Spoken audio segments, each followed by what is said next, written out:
Ayan, so tignan natin kung paano pwedeng sagutan itong problem na cryptarhythm. Kung saan, ang sabi dyan sa problem na yan, ang bawat letters, send plus more equals money, ay may katumbas na numbers mula 0 hanggang 9. Tapos yung letter S daw at saka letter M ay hindi 0. So parang may clue na, no? So pwede nating sagutan yan sa pamamagitan ng paggawa ng ganito. Yung ginagawa natin, ayan. Ba't wala? Ito. Yung ginagawa natin nung tayo ay elementary. Yan yung pwede nating gawin na method, no? So, diyan, lagyan natin ng send plus more, tapos yung nasa baba yung money. Makikita natin, ang ating addends, ito yung addends, yung send tsaka yung more. Ang ating addends ay thousands. Thousands, pwedeng 1,000, 2,000 hanggang 9,000. Pero yung kanyang, pag pinag-add daw siya, ang kanyang sum ay mabot ng 10,000. Pwedeng 20,000, 40, 50. Umabot siya ng 10,000, no? So, saan tayo pwedeng magsimula? At lang, burahin ko lang to. So, dito, makikita natin, pwede tayo dito magsimula sa medyo dulong bahagi. Yung S plus M, tapos nag-yield ng number. So, dyan tayo magsimula. Makikita natin, kapag nag-add daw tayo ng S, at pag pinag-add yung M, nagkaroon siya ng resulta na O, letter O. Pero meron din dito sa kabila, letter M. So, anong pwede natin ma-infer doon? So, dito, kung nagkaroon tayo ng number dito, ibig sabihin, ang sum ng S at ng M ay 2-digit number, no? Kasi kung 1-digit number lang ang sum ng S at ng M, dapat hanggang dito lang yung ating letter. Nagkaroon tayo ng letter dito sa kabila pa, sa dulo, which is yung letter M. Ibig sabihin, gamit yung 0 hanggang 9 o 1 hanggang 9 lang kasi S at saka M lang naman yan. Kapag nag-add tayo dyan ng dalawang numbers, ang resulta ay 2 digits, no? So, sa pag-a-add natin, kapag gumagamit tayo sa case na to ng mga numbers na ito, 1-digit numbers lang naman ang ating mga kailangan. Pag nag-a-add tayo, ang pinakamalaking 2-digit number na maibibigay niya ay 18 lang naman. Actually, hindi 18 eh. Kasi yung 18, 9 plus 9 yun.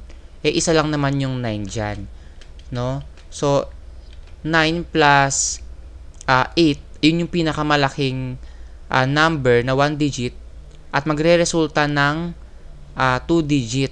Kaya ang pinakamalaking 2 digit na number na makukuha natin gamit ang mga numbers na yan ay 17 na.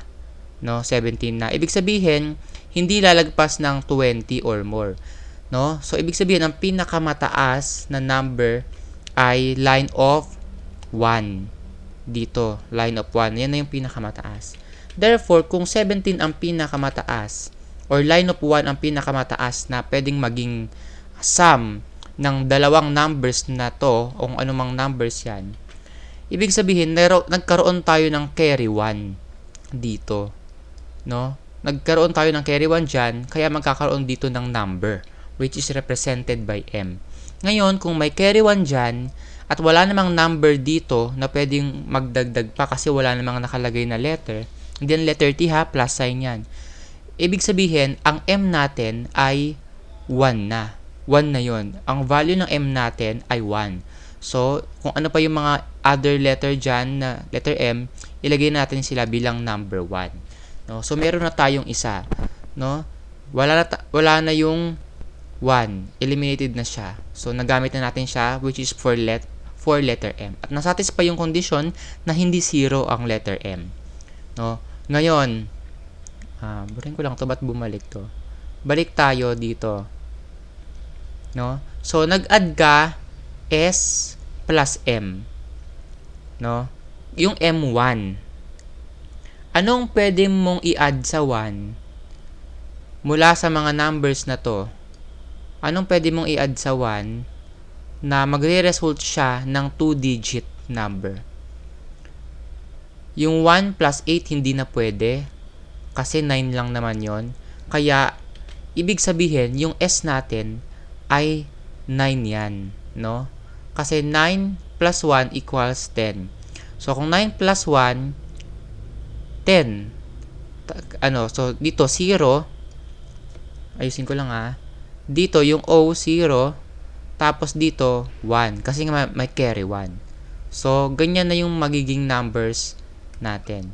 Ibig sabihin, yung S ay number 9 at yung letter O ay 0 na. O para hindi tayo malito, lagyan lang natin ng ganito yung 0. Ay, ba't binura ko? Lagyan lang natin ng ganito yung 0. Yung guhit. Ayan. So, yung letter O ay 0. Kasi 9 plus 1 equals 10. O, ilagay mo yung 0 dito. Tapos yung 1 dito. Sa taas. Carry 1. Kaya magkakaroon tayo ng 1 dito sa ilalim sa letter M. Ayan. So, okay na. Nasatisfy na natin. Dumako naman tayo dito sa part na to. Sabi natin, ang letter O ay 0. So, O ito, gawin natin 0 yan. No? So, dito na tayo. E plus 0 equals N. E plus 0 equals N. Ayan. Etong E, it represents a number. Wala na yung 9 Wala na rin yung 0. Nagamit na natin sila. So, ito na lang natitira. 2 hanggang 8. No? So, yung E, it represents another number. Plus 0. Walang dinagdag. Equals N. Ibig sabihin, itong N, hindi to yung number ng E. No? Ibig sabihin, yung E is a different value sa N. Anong makukonclude natin? Kasi kung ganyan lang siya, E plus 0, wala ka namang dinagdag sa E, di ang sum niyan ay E lang din dapat. Kasi wala ka namang dinagdag di wala dapat nagbago.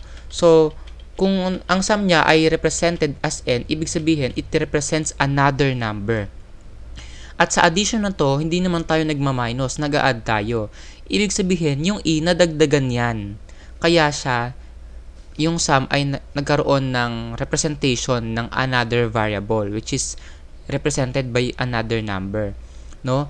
So, sa addition na to, ano yung paraan para nadagdagan yung letter E? Yun ay sa pamamagitan ng pagkakaroon ulit ng carry 1. No? Kung ano man yung number ng E, mula 2 man yan, 3, 4, 5, 6, 7, or 8, kung ano man number niyan, nadagdagan yan ng 1. Nagkaroon niya ng carry 1 mula sa addition nitong N tsaka R. No? Halimbawa, yung N plus R, nagresulta yan ng 2 digit, di i-carry 1 mo yung isa. No? So, magka-carry 1 ka.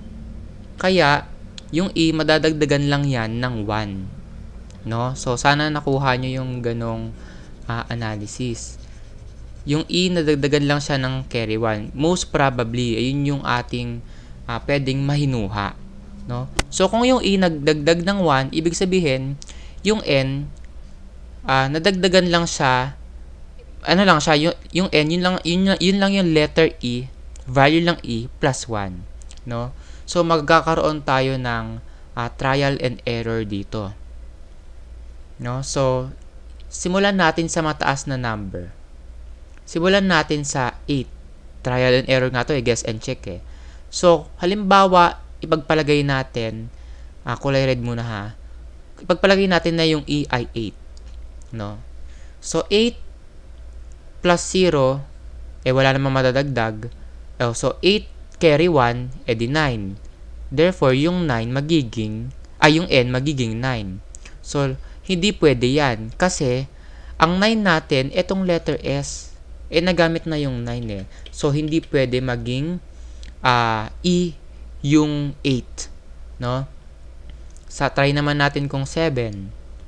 Kung 7 ang E, tapos carry 1, ang ating N ay 8.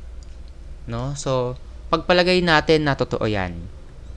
Ito, meron tayong N din ulit dito. Matatapos na yung video at second part na lang.